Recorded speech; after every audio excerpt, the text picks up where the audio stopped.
Hey guys, and welcome back. Today we're gonna take a look at Docker, and I'm gonna explain why is it awesome and super cool for hacking and why you should definitely use it while you're doing some projects or something similar like that. So without further ado, let me just talk about Docker. Then I'm gonna show you how I utilize Docker in my daily life. And after that, we're gonna talk about Docker files and Docker ignore and how can you set up Docker containers and stuff like that. So first of all, what even is Docker and why should you use it? So a Docker is a application that where you can just create containers and you can run an application in that container or a web server or anything in general, and it will work just fine. But what is good about these containers is that you can share these containers with other people. So for example, if I am using Ubuntu and other person is using Kali Linux, some applications or some projects may be incompatible with their operating system, or they have something that they want to share with me and my operating system isn't compatible with their project. So I can just spin up Docker container and I can basically run any application with any version on any operating system without any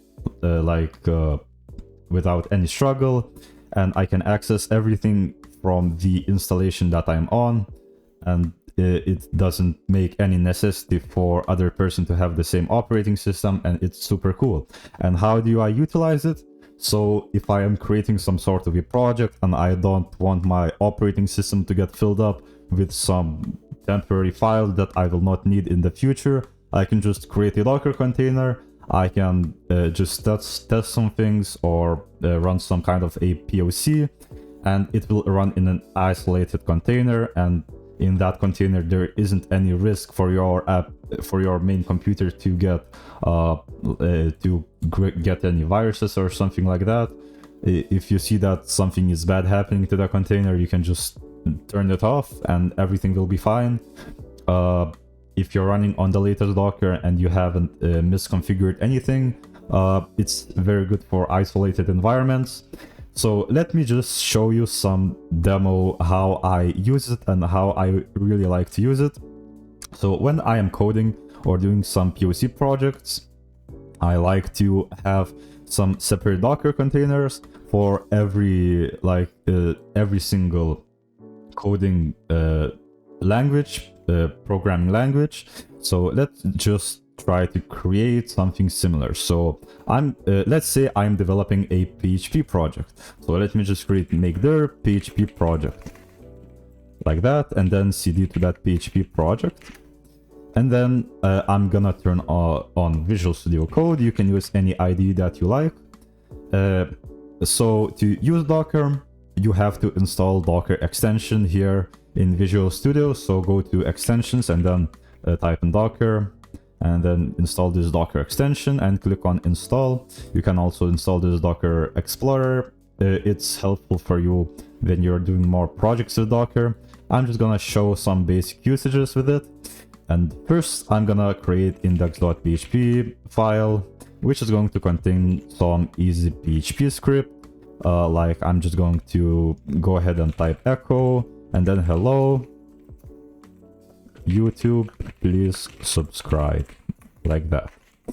And then and the PHP script, let's say I don't want to expose this PHP script to my operating system, but I want to test it. So I can create a file and call it Dockerfile, like that. And you see that this Docker logo appeared here. So first we are gonna have to declare the Docker image that we are gonna be using. So you can declare any image. So for example, if I would want an empty installation of Ubuntu, I can just type in from and then Ubuntu, for example, and then just specify the Ubuntu version, like 20.04 as an example. If you are unsure what the versions are for the application that you are setting up, or you need some specific version, you can just control click on this Ubuntu. If you're in Visual Studio Code, it will open a web browser for you. And then you can find these versions here. So 20.0.4, the top version here, which I specified, but I'm not gonna use Ubuntu. I'm just gonna use PHP. And the nice thing about Docker is I can just specify PHP and then latest version if I want PHP latest version, and it will automatically install the PHP latest version on the machine that I am on. Great. So as we know, Docker is like the minimal installation of operating system. So let's say that in the PHP, I'm gonna be coding in the machine itself, and I will need, let's say, Vim to access the files and edit them. And Vim is a very good IDE that you should definitely learn. So let's install Vim. So to run commands on the Docker installation, you can just type in run, and then, for example, let's say I'm gonna install Vim. So apt-get update to update the apt2 packages, and the apt-get install Vim. Simple as that, and then -y to automatically agree on every of the prompts. Great, so now we have installed Vim on our Docker system, and now let's specify our working directory. So what I like to do is just creating a directory called, let's say, a code, so work there. It is to specify the working directory and /code, like that. And then let's just copy every single file that is in this PHP project to /code. Actually, I don't need to do it if I just specify the working directory code, and I will copy it later down the road when I'm doing the command, because every time I'm setting up a script to like run the Docker installation, that you can just copy and then just print the current working directory dot to /code, like that. But I'm not gonna use it because I don't. I mean, in my projects, I don't really use this copy command a lot. And after that, I'm gonna specify the command, the interface that I'm gonna be using. So I'm gonna use bash.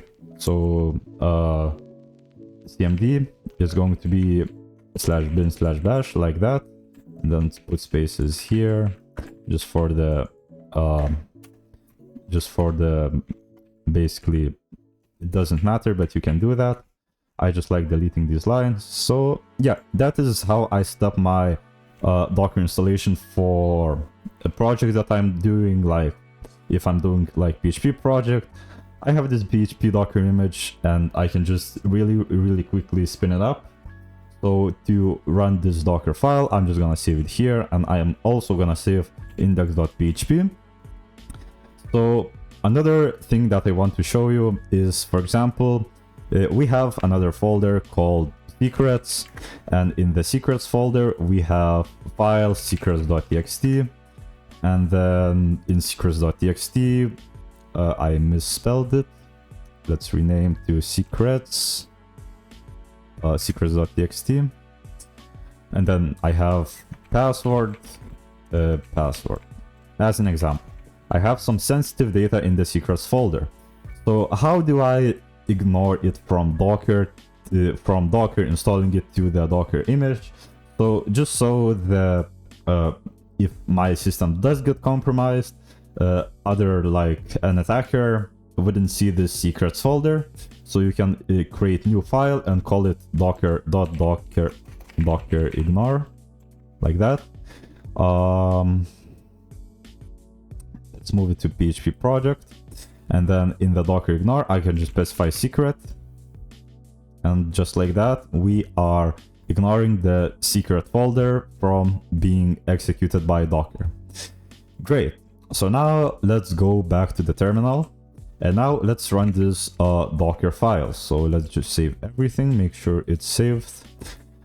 And then to run the Docker image, you can just go ahead and type in sudo docker and then -p to expose the port, because we haven't exposed it in our Docker file. We can also do that in the Docker file by just specifying, let's say, env for environment variable port is equal to 80, let's say, and then expose 80. But still, nevertheless, that you're gonna do this exposing, you will still have to specify the port when you are executing Docker. So let's do port 80 and port 80. So this is the port that is going to be accessing from the local machine for me. And this is just the port that is going to be in the Docker, right?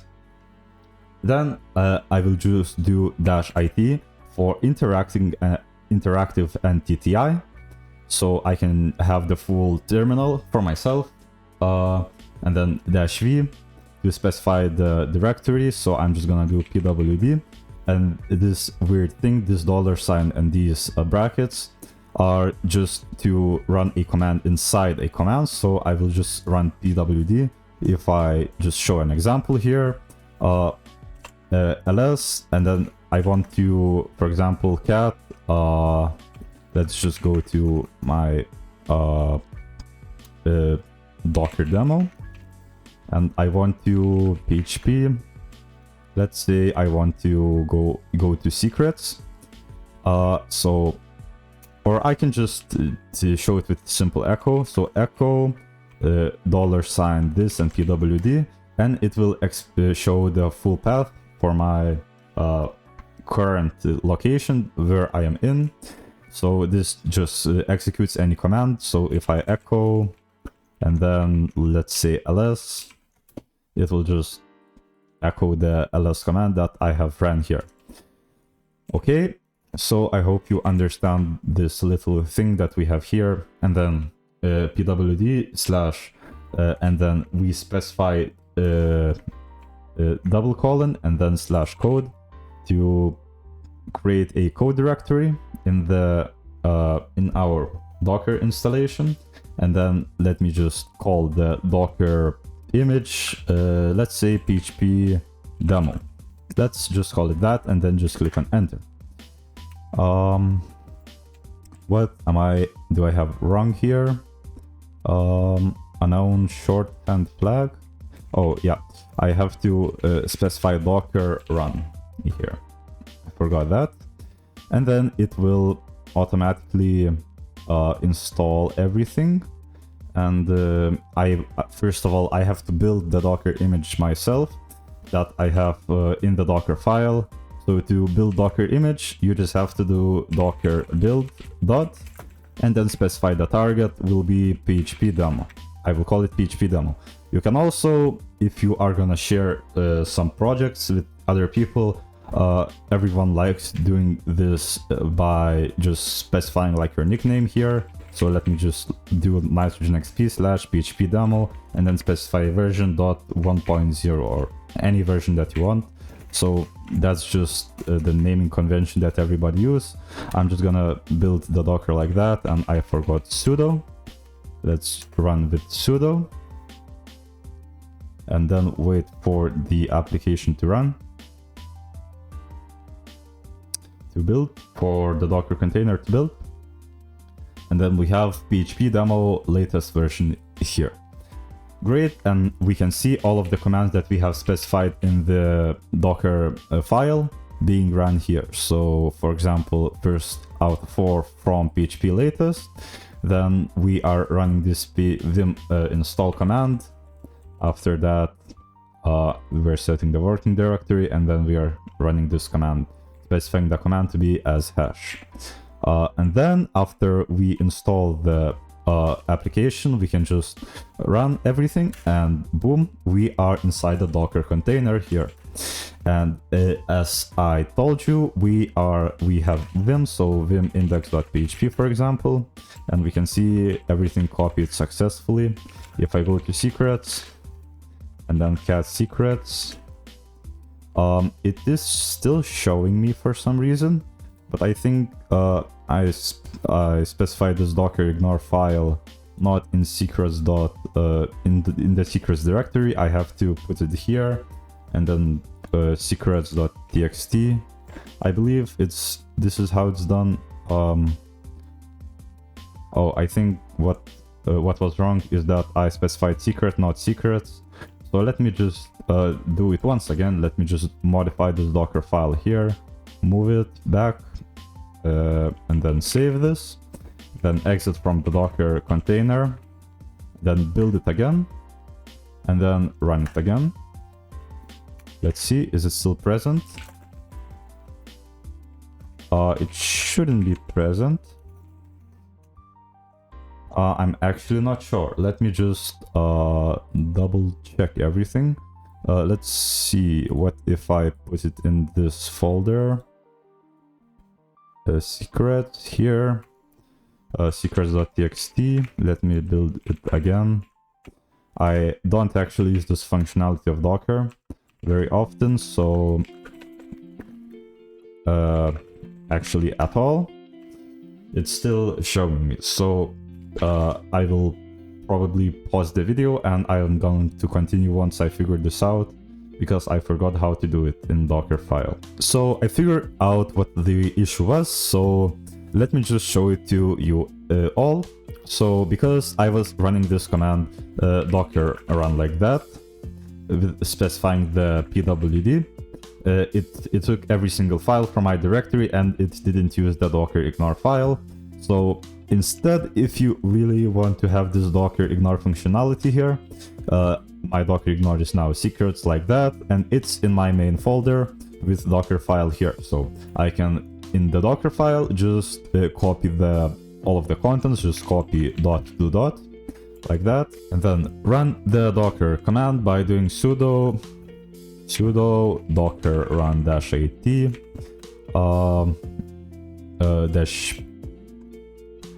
let's specify the port /p80 and 80 -80 php demo like that, and then run the docker container.